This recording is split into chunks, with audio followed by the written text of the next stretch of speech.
హైదరాబాద్ లో కన్సల్టేషన్ మరియు 3,500 రూపాయల colour Doppler test Avis hospitals లో ఉచితంగా పొందండి.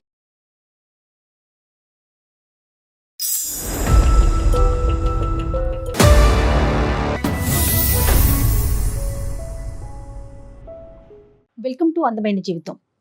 నమస్తే డాక్టర్ గారు. నమస్తే అమ్మా. ఒకసారి మరి మాట్లాడేద్దామండి. తప్పకుండా మాట్లాడు. ప్రతి తల్లికి అనిపిస్తుంది కళ్యాణ్ గారు, ఇది వాళ్ళకి ఏదో కొంచెం సరైన మార్గంలోకి తీసుకువెళ్ళాలని చెప్పేసి గబుక్కున అరవటమో లేదంటే ఒక దెబ్బ వేయటమో చేసిన తర్వాత ఏదో తప్పు చేసామా, పాపం కదా, అయ్యో. కానీ బ్యాలెన్స్ చాలా డెలికేట్ అమ్మా. సరైన మార్గం, స్ట్రిక్ట్ మార్గం బ్యాలెన్స్ చేసుకోవటం.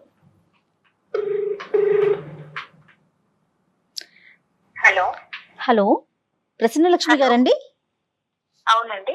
నా పేరు జయ అండి. నేను సుమన్ టీవీ అందమైన జీవితం ప్రోగ్రామ్ నుంచి కాల్ చేస్తున్నాను. మేడం నమస్తే. మేడం నమస్తే అండి. మీరు పెట్టారు కదా, నాతో పాటు డాక్టర్ కళ్యాణ్ చక్రవర్తి గారు కూడా ఉన్నారు. ఒక్కసారి మాట్లాడండి. ప్రసన్న గారు. ప్రసన్న, నమస్తే అమ్మా. నమస్తే. నమస్తే. నమస్తే సార్. నమస్తే అమ్మా. సార్ నా పేరు ప్రసన్న అండి. ఇక్కడ కరీంనగర్ అండి. చెప్పండి అమ్మా. మా పాప ఒక 6 నెలల నుండండి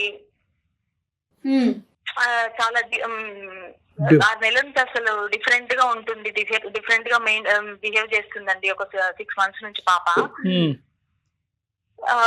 అంటే ఏదో తను ఉండిపోవడము, ఒంటరిగా కూర్చోవడము, సైలెంట్ గా ఉండడం, ఎవరితోని మాట్లాడకపోవడము, ఇట్లాంటివి అట్లా చేస్తూ ఉందండి ఒక 6 నెలల నుండి. అందుకు అలా చేస్తుంది, అసలు అర్థం కావట్లేదు. ఇంకా ఇంకా మా వారు ఏం చెప్పారంటే, ఇంకా పాపది ఎట్లాగో నేను ఇంట్లో ఉండను, చూసుకోవాల్సింది నువ్వే కాబట్టి పాప రెస్పాన్సిబిలిటీ, తన బాధ్యత అంతా నీదే అన్నట్లుగా అన్ని బాధ్యతలు ఇంట్లో తనని చూసుకునే విధానాన్ని బట్టి నాకు అప్పచెప్పారండి. ఎందుకంటే ఒక 6 నెలల నుంచి ఇంకా తన లోపల అన్ని ఇంకా చేంజెస్ కనిపిస్తున్నాయి. ఎందుకు ఇలా బిహేవ్ చేస్తుంది అనేది అర్థం కావట్లేదండి.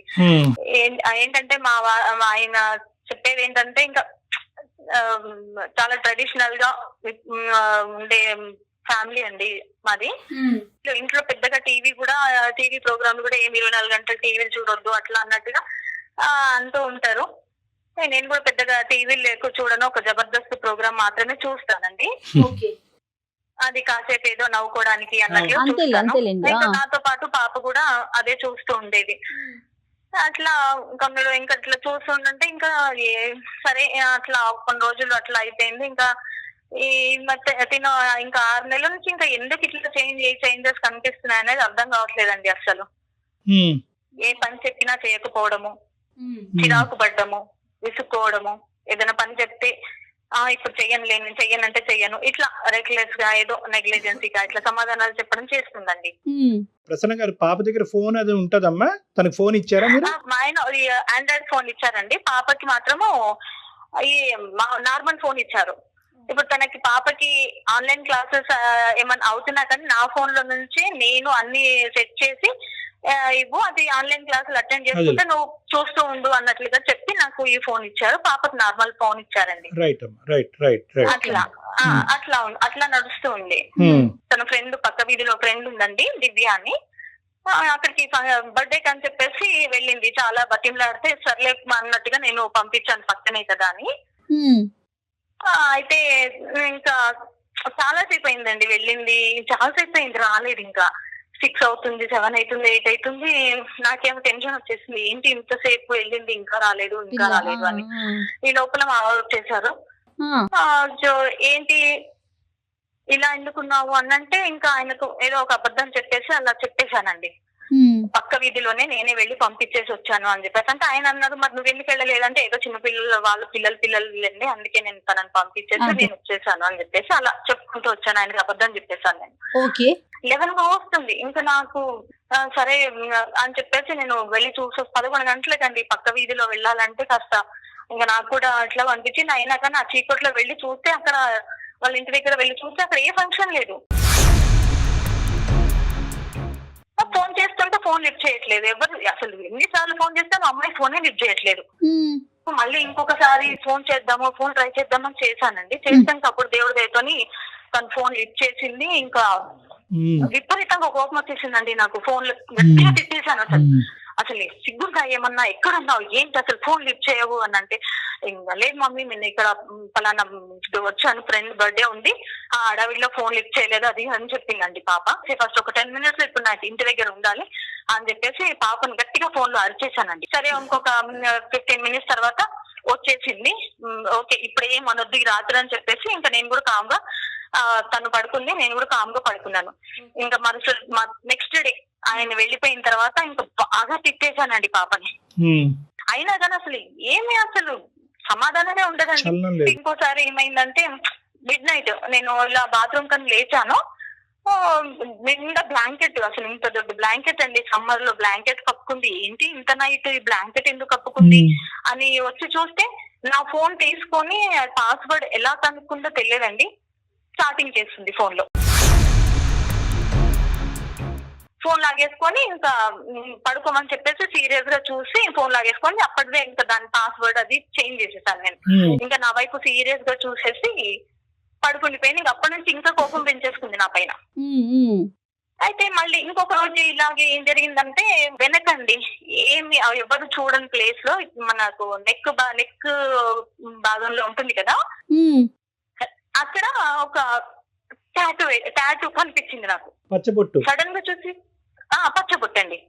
సడన్ గా చూసి షాక్ అయిపోయాను. అసలు ఏంటి ఈ ప్లేస్ లో ఈ టాటూ ఏంటి, అసలు టాటూ ఎప్పుడు వేయించుకున్నావి ఏంటి అని చెప్పేసి అది వేయించుకున్నాను అని అప్పుడు కూడా ఏదో ఆన్సర్ చెప్పేసి ఉంటాను. నేను షాక్ అయిపోయాను. లవ్ సింబల్ తో ఎస్ అనే అక్షరంతో మన ఇంట్లో అయితే ఎవ్వరు లేరు, ఎందుకు ఏంటి ఎవరిది చెప్పానంటే మా ఫ్రెండ్ది అంటుంది. ఫ్రెండ్ అంటే ఎక్కడ ప్లేస్ లేనా అక్కడ కనిపించని ప్లేస్ లో వేసుకోవాల్సినంత అవసరం లేదు. మామూలు ఫ్రెండ్ అంటే ఏ ఫ్రెండ్ చెప్పట్లా, ఏ ఫ్రెండ్ అనేది చెప్పట్లేదు.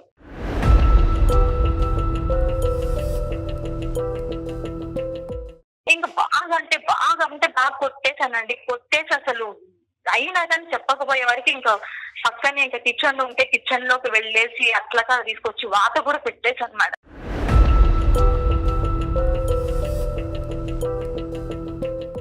తను బాధపడుతుంది, నేను కొట్టినందుకు చాలా బాధపడుతున్నాను, కానీ అయినా కానీ చెప్పట్లేదు మేడం. అప్పటికి కూడా చెప్పలేదు, ఇంకా అసలు ఏడుస్తుంది కానీ చెప్పట్లేదు.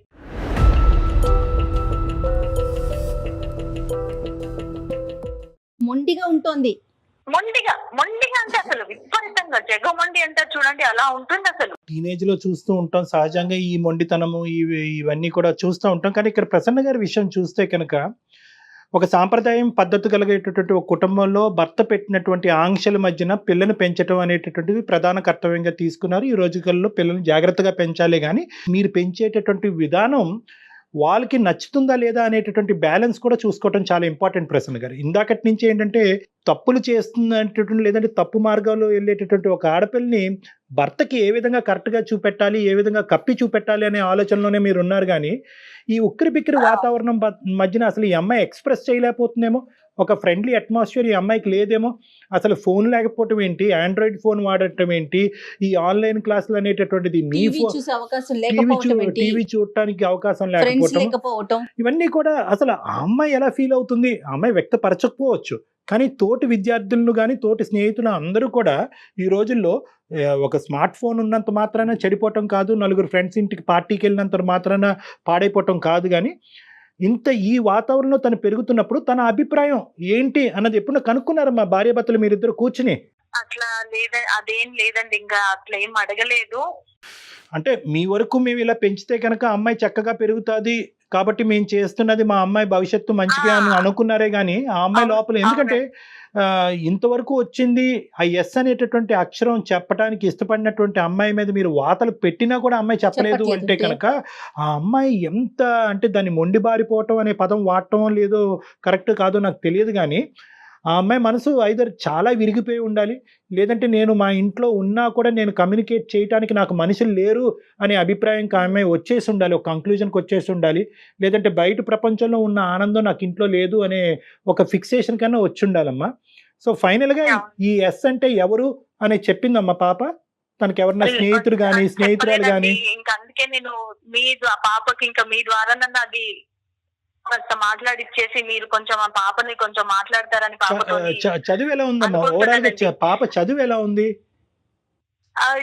ఇంకా ఈ గొడవల్లో ఇంకా అదే అసలు చదువు లేదు, ఏం లేదండి. ఇంకా రైట్ అమ్మా, ఉందమ్మా ఆ పాప ఉందండి, నేను పిలుస్తాను. ప్లీజ్ డాక్టర్ గారు కాస్త పాపతోని మాట్లాడి కాస్త తప్పకుండా అండి, ఆవిడ ఆవేదన గమనించండి కళ్యాణి గారు. ఆతృత ఆవేదన ఆవిడ చెప్పలేకపోతుంది, ఆవిడ సమస్య కూడా. అమ్మాయిని సెట్ చేయలేకపోతుంది, అటువైపు నీ భర్తకి సమాధానం. మాట్లాడు, డాక్టర్ గారు మాట్లాడు. ఏ డాక్టర్ నాతో మాట్లాడినట్టుగా, ఇంట్లో మాట్లాడినట్టుగా మాట్లాడకు. హలో అమ్మా ప్రీతి. హాయ్ డాక్టర్, చెప్పండి.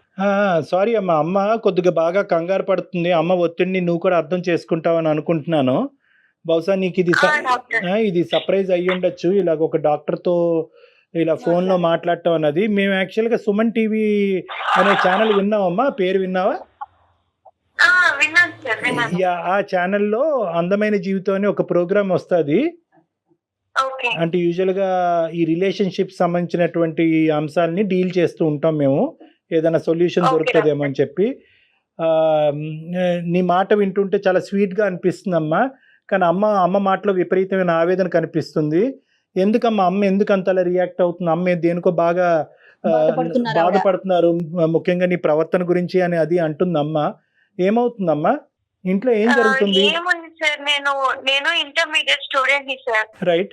ఇప్పుడు నా ఏజ్ పిల్లలు, నా జనరేషన్ పిల్లలు ఎలా ఉంటున్నారో, వీళ్ళేమో ఆర్థడాక్స్ గా ఉండాలి, ట్రెడిషనల్ గా ఉండాలని మొత్తం ఎంటర్టైన్మెంట్ మొత్తం కట్ చేసేస్తున్నారు. ఇప్పుడు మీరే చూసారు కదా, మొన్నటి వరకు మొత్తం ఆఫ్లైన్ క్లాసెస్ లేవు, మొత్తం ఆన్లైన్ క్లాసెస్. మార్నింగ్ నుంచి ఈవినింగ్ వరకు మొత్తం క్లాసెస్ ఉన్నాయి. అందుకని ఫోన్ కొనమంటే కూడా వాళ్ళు ఫోన్ కొనలేదు. మా మమ్మీ దగ్గర ఒక ఫోన్ ఉంది, ఆ ఫోన్ లోనే ఆన్లైన్ క్లాసెస్ వినాలి అని చెప్పేసి నాకేమో నార్మల్ చిన్నది ఒక్క ఫోన్ ఇచ్చారు సార్. మా ఫ్రెండ్స్ అందరి దగ్గర పెద్ద పెద్ద phone, Android phones, iPhone phones అన్ని ఉన్నాయి. కానీ ఆన్లైన్ క్లాసెస్ వింటున్నప్పుడు మాత్రమే, ఇప్పుడు ప్రతిసారి ఆన్లైన్ క్లాస్ వచ్చినప్పుడు టైం కి మమ్మీ దగ్గరికి వెళ్ళి రిక్వెస్ట్ చేసి తీసుకునే బదులు నాకు ఒక ఫోన్ ఇచ్చేస్తే అయిపోతుంది కదా సార్. కానీ ఇవ్వకుండా వాళ్ళు మొత్తం ఫోన్ కట్ చేసేసి నన్ను ఎవరు ఫ్రెండ్స్ దగ్గరికి ఎవరి దగ్గర పంపించరు, చాలా స్ట్రిక్ట్ గా ఉంచినట్టు. డైలీ వీళ్ళతోనే ఉండాలంటే నాకు కూడా బోరింగ్ గా ఉంటది కదా సార్. ప్రీతి, వాళ్ళు ఇప్పుడు అమ్మ నాన్న ఇంట్లో స్ట్రిక్ట్ గా ఉండటమే నీ బిహేవియర్ కి కారణమా? అంటే అన్ని విషయాల్లో స్ట్రిక్ట్ గా ఉంటున్నారు, కొంచెం కూడా నన్ను అర్థం చేసుకోవట్లేదేమో అనిపిస్తుంది నాకు. సరే నాన్న, ఇప్పుడు అది అమ్మతో, ఇప్పుడు ఎగ్జాక్ట్ గా నువ్వు మాట్లాడక ముందు అమ్మతో కూడా అదే చెప్పాము. అంటే కరెక్ట్ గా పెంచటం అంటే స్ట్రిక్ట్ గా పెంచటమా, బయటకు వెళ్ళగనివ్వకుండా ఉండటమా, అవసరాలు తీర్చగా, అంటే ఫోన్లు ఇలాంటి వాటి నుంచి దూరం పెట్టమా అంటే కనుక ఆ విధంగా మేము ఆలోచించలేదండి అని అమ్మ కూడా ఒప్పుకుంది. కానీ అమ్మ ప్రధానమైన సమస్య ఏంటంటే ఈ ఎస్ అనేటటువంటి పచ్చబొట్టు ఏదైతే నువ్వు నీ శరీరం మీద వేసుకున్నావో దాని గురించి ఆవిడ విపరీతంగా తర్జన భర్జన ఫీల్ అయ్యి చాలా టెన్షన్ లో ఉంది. ఏంటమ్మా, ఎందుకు వేయించుకున్నావు అలాగా? ఇంట్లో ఎవరు లేరు కదమ్మా, ఎస్ అనే పేరుతో మీ ఇంట్లో ఎవరైనా ఉన్నారా?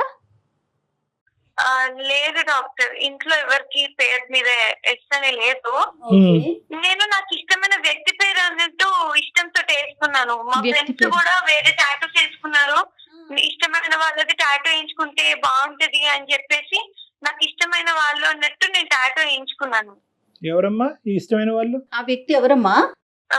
ఇది జబర్దస్త్ లో వస్తారు కదా సార్, ఎవరమ్మా? సుడిగాలి సుధీర్ అని వస్తారు కదా. సుడిగాలి సుధీర్? సుడిగాలి సుధీర్ అమ్మా. అవును అవును డాక్టర్, అవును.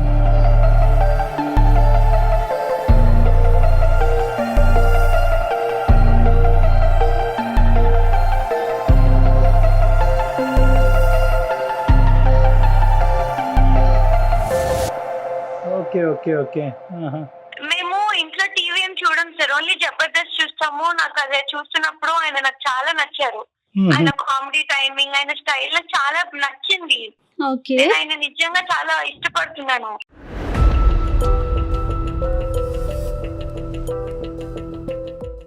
ఇష్టమైన వాళ్ళ పేరు టాటూ వేయించుకుంటారంట కదా, మా ఫ్రెండ్స్ చెప్పారు. నేను అలాగే వెళ్ళినప్పుడు వేయించేసుకున్నాను.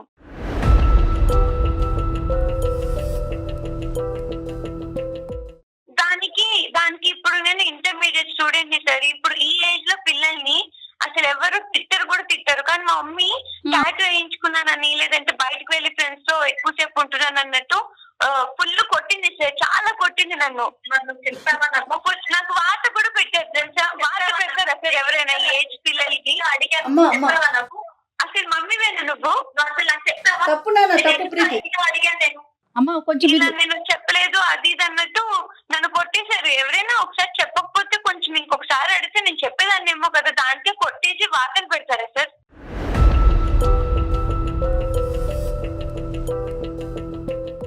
ఈ ఏజ్ పిల్లలకి గానీ చిన్న పిల్లలకి గానీ ఎవరైనా మాట వినకపోతే ఇలా వాతలు పెడతారా? లేదా మా అమ్మ చేసేటటువంటి చెప్తే నేను అవన్నీ చేయను కదా. అసలు చెప్తావా నువ్వు నన్ను ఎంత విసిగించావు, ఎంత ఇది చేసావు, నన్ను ఏమో నాకు చెప్పాలనిపించలేదు నీకు.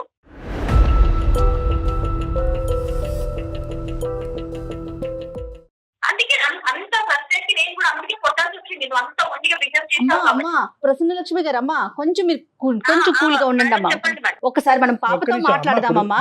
ఇప్పుడు ప్రసన్న గారు ఇప్పుడు ఏంటంటే ఇన్ని రోజులు బట్టి మీరు కొట్టినా వాతలు పెట్టినా చెప్పనటువంటి సమాధానం బయట వ్యక్తులు మాకు మీ అమ్మాయి చెప్పింది. ఈ రోజు చెప్పేశారు, తను చెప్పింది. 2 ప్రశ్నల్లో మీ అమ్మాయి మాకు సమాధానం చెప్పింది. మీరెందుకు సంపాదించలేకపోతున్నారు ఆ ట్రస్ట్ అండ్ నమ్మకాన్ని? ఇప్పుడు పాప చేసింది తప్పు, ఆ అమ్మాయితో ఒక ఫ్రెండ్లీ అట్మాస్ఫియర్ లో మనం కమ్యూనికేషన్ అన్నది పెంపొందించుకోవటం ఇంపార్టెంట్ కదా.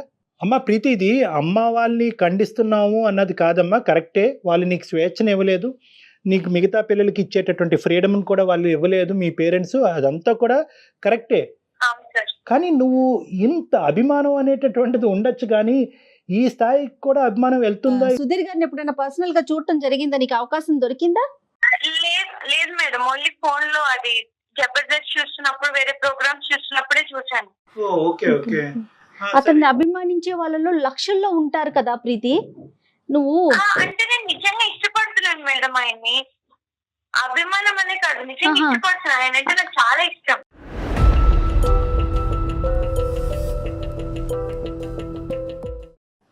ఇష్టం అంటే ఏంటమ్మా?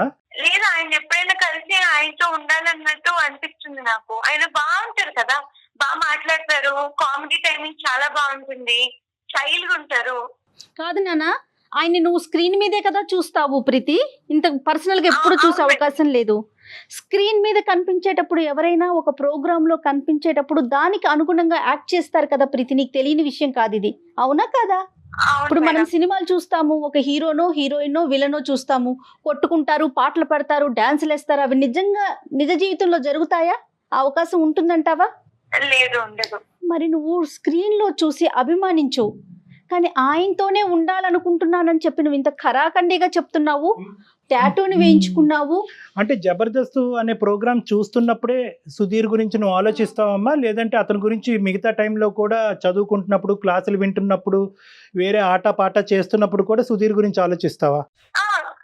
ఎప్పుడు ఆలోచిస్తూనే ఉంటాను. అంటే ఆయన నాకు చాలా ఇష్టం కదా, ఇంకా నేను ఏం చేసినా సరే నాకు సుధీర్ గారు గుర్తొచ్చేస్తూనే ఉంటారు.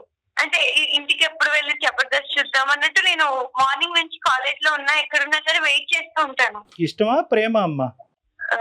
ప్రేమే అనుకోండి, నాకు ఆయన అంటే చాలా ఇష్టం. ఇష్టం, ప్రేమ అన్ని.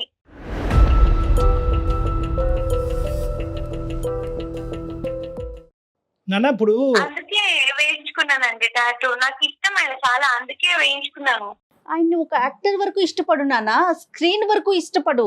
ఇష్టం, అభిమానం, ప్రేమ, వీటన్నిటి మధ్యన ఒక గీత అన్నది ఉంటదమ్మా, ఒక సన్నపాటి గీత అన్నది ఉంటది. నీకేంటంటే ఇప్పుడు ప్రధానమైన సమస్య ఏమొచ్చింది అంటే కనుక ఇటువంటి డిస్కషన్స్ ఫ్రెండ్లీగా మీ ఇంట్లో కూర్చుని మాట్లాడుకోవటానికి ఒక అవకాశం లేదు. మీ నాన్నగారు కనిపించరు, అతను ఏమో వచ్చి ఒక బుక్ రాస్తారు, కండిషన్లు పెడతారు, మీ అమ్మకి అదంతా చెప్తారు, మీ అమ్మ ఆ విధంగా పాటించాలి. సమాజంలో జరుగుతున్న ప్రతి విషయం మన ఇంట్లో జరిగిపోతుందేమోనన్న భయం వారికి, వాళ్ళకి ఫ్యామిలీ మెంబర్స్. భయం అనేటటువంటి దానికి కూడా ఇప్పుడు చూడండి, ఈ అమ్మాయికి ఏంటంటే ఈ మూడిట్ల మధ్యన డిఫరెన్స్ తెలియదు. ఒక కనిపించినటువంటి వ్యక్తిని, ఒక చూడనటువంటి వ్యక్తిని, ఎప్పుడు పలకరించినటువంటి వ్యక్తిని ఈ రోజు అమ్మాయి ప్రేమ అనే పదం యూజ్ చేస్తుంది. అంటే ఏంటంటే తను ఎక్కడో అంటే సారీ పక్కన ప్రసన్న గారు వింటున్నారేమో, బహుశా ఈ అమ్మాయికి ఆ ప్రేమ అనేటటువంటి డెఫినేషన్ ఈ ఇంట్లో కనిపించలేదేమో అని నాకు అనిపిస్తుందమ్మా. తల్లిదండ్రుల నుంచి అంటారా? తల్లిదండ్రుల నుంచి ఇలా ఉండండి, ఇలా ఉండకూడదు, జాగ్రత్తగా ఉండాలి, బయటకు వెళ్తే పాడైపోతారు, ఇలా చేస్తే పాడైపోతారు అనే కండిషన్స్ రిస్ట్రిక్షన్సే తప్ప బహుశా ప్రేమ అంటే ఇలా ఉంటుందేమో, ప్రేమకు సంబంధించిన డెఫినేషన్ ఇదేమో అనేటటువంటి ఆలోచన ఆ అమ్మాయి మనసులో లేకపోవటం వల్ల ఒక టీవీలో కనిపించేటటువంటి క్యారెక్టర్ని ఒక రాముడు దేవుడు అన్నట్టుగా మీ అమ్మాయి ప్రేమించేస్తుంది, టాటూలు వేయించేసుకుంటుంది. ప్రీతి ప్రధానంగా అమ్మాయిల్ని ఖండించినా కూడా నీకు చెప్పేటటువంటిది ఏంటంటేనమ్మా, దేనికన్నా కూడా లిమిట్ అనేది ఉంటుంది. అంతే కదా. హద్దు మీరి ఈరోజు ఒక పర్మనెంట్ మార్కు నీ శరీరం మీద నువ్వు వేసుకున్నావు, ఒక పర్మనెంట్ ముద్ర వేసుకున్నాను. ఇప్పుడు రేపటి రోజు నా పిల్లకి పెళ్ళైతే ఎస్, వాళ్ళకి ఏం సమాధానం Yes. చెప్తుంది తను? ఇప్పుడు అసలు ఆ మెచ్యూరిటీ లెవెల్స్ ఉన్నట్లున్నాయా? మీ ఫ్రెండ్స్ అందరూ వేయించుకున్నారమ్మా, నువ్వు ఒక్కదానివేనా? మా ఫ్రెండ్స్ అందరూ వాళ్ళ పేర్లు ఇంకా ఇష్టమైన వాళ్ళ పేర్లు అన్నట్టు ఎంచుకున్నారు. నన్ను కూడా ఇష్టమైన వాళ్ళ పేరు ఏదైనా ఉంటే ఎంచుకో అంటే నేను ఇంకా సుధీర్ పేరు అన్నట్టు ఎస్తానే అయ్యో ఎంచుకున్నాను. రామ, నీకు రానున్న రోజుల్లో కొన్ని సంవత్సరాల్లో నీకు మ్యారేజ్ అవుతుంది. నీ భర్త ఈ ఎస్ అంటే ఎవరు అని అడిగితే ఏమని చెప్తావు నాన్న? ఓకే, ఈ అబ్బాయి పేరే చెప్తావు. నమ్ముతాడని గ్యారంటీ ఉందా? అంత దూరం ఆలోచించలేదు కదా. ఏమ్మా హలో ప్రీతి, డాక్టర్. అంతవరకు నువ్వు ఆలోచించుకోలేదు కదా? నీకు లేదు ఇష్టం లేదు మేడం, ఏం లేదు. చేసుకున్నావు అంతే. నాకు అప్పుడు అలా అనిపించింది, ఇంకా వేసేసుకున్నాను. సరేనమ్మా, ఇప్పుడు వేయించుకున్న దానికి ఏంటి పరిష్కారం? ఇప్పుడు టాటూ అంటే వేయించుకున్నావు, దానికి ఏంటి పరిష్కారము? ఏ విధంగా చేస్తే కనుక అది రిమూవ్ చేయొచ్చు? అట్లీస్ట్ నీలో ఇప్పటికైనా ఒక రియలైజేషన్ వచ్చిందమ్మా, అభిమానం అనేటటువంటి దానికి కూడా ఒక హద్దు ఉంటుంది, ఇంత విపరీతమైన ధోరణికి పోక్కర్లేదు, అలా పోకుండా కూడా ఒక వ్యక్తిని అభిమానించవచ్చు అన్నది నీకు అర్థమైందా? అమ్మ, సుధీర్ గారిని కొన్ని లక్షల్లో అమ్మాయిలు ఇష్టపడతారు. సో వాళ్ళల్లో నువ్వు ఒకదానివమ్మా, నువ్వే కాదు. ఓకే ప్రీతి, ఆన్ స్క్రీన్ వరకే అవును. చూడాలి. అర్థమైంది. అర్థమైంది. నేను కూడా లక్షల మందిలో ఒకటే. ఆ, అంటే సో ఏంటంటేనమ్మా, నీ ప్రధానమైన కర్తవ్యం ఏంటంటే కనుక నువ్వు చదువుకోవాలి, ఒక మంచి కెరియర్లోకి వెళ్ళాలి, కాంపిటేటివ్ ఎగ్జామ్స్ రాయాలి, వీలుంటే అవకాశం ఉంటే కనుక విదేశాలు వెళ్ళి పై చదువులు చదువుకోవాలి, అమ్మ నాన్నని అభిమానించాలి. అమ్మ నాన్న ఏదైతే నాకు చెప్తున్నారో అది నా మంచికే చెప్తున్నారు, వాళ్ళతో ట్రాన్స్పరెంట్గా, ఓపెన్గా, ఆనెస్ట్గా ఉండాలి అనేటటువంటిది నువ్వు ఈరోజు మా ద్వారా ఇంటికి తీసుకెళ్లవలసినటువంటి మెసేజ్ అమ్మ. Okay sir. సుమన్ టీవీ తరపున కానీ, అందమైన జీవితం తరపు కానీ, నేను కానీ, జయ గారు కానీ చెప్పేది ఏంటంటే, ఒక ఫ్రీ అట్మాస్ఫియర్ పిల్లలకి ఇవ్వటం అనేది చాలా ఇంపార్టెంట్, ఎస్పెషలీ టీనేజర్స్కి. ఎందుకంటే వాళ్ళు ఫ్రీగా శ్వాస పీల్చుకోవాలి, ఫ్రీగా మాట్లాడగలగాలి, ఫ్రీగా ఆలోచించగలగాలి, ఫ్రీగా ప్రవర్తించగలగాలి. ఎప్పుడైతే ఈ ఫ్రీ అనేటటువంటి పదానికి మీరు ఇంపార్టెన్స్ ఇస్తారో, పిల్లలు ఫ్రీగా వచ్చి మీ పక్కన కూర్చుని ప్రతిదీ షేర్ చేయగలుగుతారు. ప్రతిదీ షేర్ చేయగలరు. హైరార్కీ అనేది పిల్లల మధ్యన తీసేసేయండి. మేము పెద్దవాళ్ళం, మాకు తెలుసు, మేము చెప్తాము, మేము చెప్పినట్టుగా మీరు నడాలి అనేది జాగ్రత్తలు చెప్పటం వేరు. ఒక ఉక్కిరి బిక్కిరి వాతావరణంలో, ఒక సెక్యూరిటీ అట్మాస్ఫియర్లో ఒక జైలు వాతావరణాన్ని క్రియేట్ చేయడం వేరు. జాగ్రత్తలు చెప్పండి, ఎవరిని నమ్మచ్చు, ఎవరిని నమ్మకూడదని చెప్పండి, ఏ వస్తువుని ఏ స్థాయి వరకు వాడచ్చు, వాడకూడదని చెప్పండి. మీరు ఎగ్జాంపుల్ బట్టి లీడ్ చేయడానికి ట్రై చేయండి. అంతేగాని మేము తలుపులన్నీ వేస్తాము, ఫోన్లన్నీ లాక్కుంటాము, బయటకు వెళ్ళే అవకాశం లేదు, నువ్వు ఎక్కడికి వెళ్ళినా మేము నీతో వస్తాము అనేటటువంటి అట్మాస్ఫియర్ క్రియేట్ చేస్తే కనుక పిల్లలు సీక్రెట్గా ఇలాంటి తప్పులు చేస్తారు. కాదు డాక్టర్ గారు, బంధించి ఎన్ని రోజులు కాపాడుకోగలుగుతాము? ఇదేమే దొంగ పోలీస్ ఆట కాదు. కాదు కదా. ఇప్పుడు ఎంతో మంది పిల్లలు, ఇది సందర్భం కాదు, ఎంతో మంది పిల్లలు అనేక రకాల ఇబ్బందులకి గురవుతున్నారు, అబ్యూస్ కి గురవుతున్నారు. ఇలాగే గనక పేరెంట్స్ బిహేవ్ చేస్తే వాళ్ళు చెప్పుకోగలుగుతారా? అవునమ్మా, ఎంత మదన పడిపోతారు కదా. అవును, చాలా ఇంపార్టెంట్ పాయింట్. ఇంకోటి ఏంటంటే, ప్రసన్న గారు, ఇది జాయింట్. ఎందుకంటే కనుక ఇద్దరు పాలు పంచుకుంటేనే ఇలాంటి క్లిష్టమైనటువంటి అంశాల్లో ఒక పరిష్కార మార్గం అనేది దొరుకుతుంది. ఇప్పుడు మీరు ఏంటంటే ఉక్కిరి బిక్కిరి అయిపోయారు. ఆ ఉక్కిరి బిక్కిరి అయిపోయి అక్కడ భర్తకు సమాధానం చెప్పుకోలేక, ఇక్కడ అమ్మాయి దగ్గర నుంచి సమాధానం రాక ఆ అమ్మాయిని కొట్టి ఆఖరికి వాతలు పెట్టే పరిస్థితి వరకు వచ్చింది. మీరు బాధపడుతున్నారు, ఉపయోగం ఏముంది? సో మనకి ఫలితం అనేటటువంటిది ఎప్పుడన్నా రావాలి అంటే కనుక అది ప్రేమ, అభిమానం, ఆప్యాయతల మధ్యనే ఆ సమాధానం వస్తుందమ్మా, సొల్యూషన్ దొరుకుతుంది. ఓకే డాక్టర్ గారు. ఓకేనా? ఒకసారి అవకాశం ఉంటే మీ హస్బెండ్ తో డాక్టర్ గారితో మాట్లాడిపించండి, సరేనండి? ఓకే అండి. థ్యాంక్ యూ అండి, థ్యాంక్ యూ. ప్రీతి ఉందా? ఓకే, ఇదో అండి ఇక్కడ. Thank you madam, thank you doctor. All the Preethi, best అమ్మా. అమ్మా నాన్న ఏం చెప్పినా మీ మంచి కోసమేనమ్మా. ఓకే, ఓకే మేడం, ఇప్పుడు నాకు కొంచెం అర్థమైంది మేడం. అర్థమైంది. ఓకే నాన్న, ఓకే, బెస్ట్ ఆఫ్ లక్ అమ్మా ఫర్ యువర్ ఫ్యూచర్. బాగా చదువుకున్నా. బాగా చదువుకో. ఓకే, బాయ్ అమ్మా, take okay, bye. Thank you అండి. థ్యాంక్ యూ అమ్మా, థ్యాంక్ యూ, బాయ్. అంటే బహుశా ఇది జనరేషన్ అందరికీ కూడా ఒక కనువిప్పు లాంటిదమ్మా. ఎందుకంటే మనకి ఇప్పుడు ఏంటంటే సోషల్ మీడియా, ఈ మీడియా, ఆ మీడియా, అన్ని మీడియాలు ఎక్కువైపోయేటప్పటికి చాలా మంది హీరోలు ఒకేసారి కనిపిస్తున్నారు. సో పిల్లలు ఆటోమేటిక్గా ఏంటంటే ఎస్పెషల్లీ ఈ టీనేజ్ పిల్లలు ఏంటంటే రియల్ వరల్డ్ కంటే వర్చువల్ వరల్డ్ లోకి వెళ్ళిపోయారు. అవునండి. Thanks to corona and online classes. అవును. ఇంకా మొబైల్ గ్యాడ్జెట్ కి ఎడిక్ట్ అయ్యి ఇంకా అందరూ కూడా వర్చువల్ వరల్డ్ లోనే అందరూ జీవిస్తుండడం వల్ల ఇలాంటి పిచ్చి పనులు కూడా జరుగుతున్నాయేమో అని నాకు అనిపిస్తుంది. ఏది జరిగినా పీక్ స్టేజ్ కి వెళ్ళిపోతుంది చూడండి డాక్టర్ గారు. ఇప్పుడు మనం ఇంతమంది అందమైన జీవితం ద్వారా ఎన్నో కాల్స్ మాట్లాడాం కదా, అది ఏ ఫ్యాక్టర్ విన్నా ఎండ్ స్టేజ్ కి మాట్లాడుతున్నారు తప్ప ఒక నార్మాలిటీని మనం చూడలేకపోతున్నాం. అంటే బ్యాలెన్స్ చేసుకోలేకపోతున్నాం. కష్టాన్ని బ్యాలెన్స్ చేసుకోలేకపోతున్నాం, సుఖాన్ని బ్యాలెన్స్ చేసుకోలేకపోతున్నాం. ఇప్పుడు ఈవిడ చూస్తే ఆవిడ పాయింట్ కూడా కరెక్టే, అమ్మాయి పాయింట్ కూడా కరెక్టే. కానీ ఏంటంటే కమ్యూనికేషన్ లేకపోవటం వల్ల ఆవిడ హద్దు మీరింది, పాప తన పరిధులు దాటింది. రైట్ డాక్టర్ గారు, థ్యాంక్ యూ సో మచ్. నమస్తే.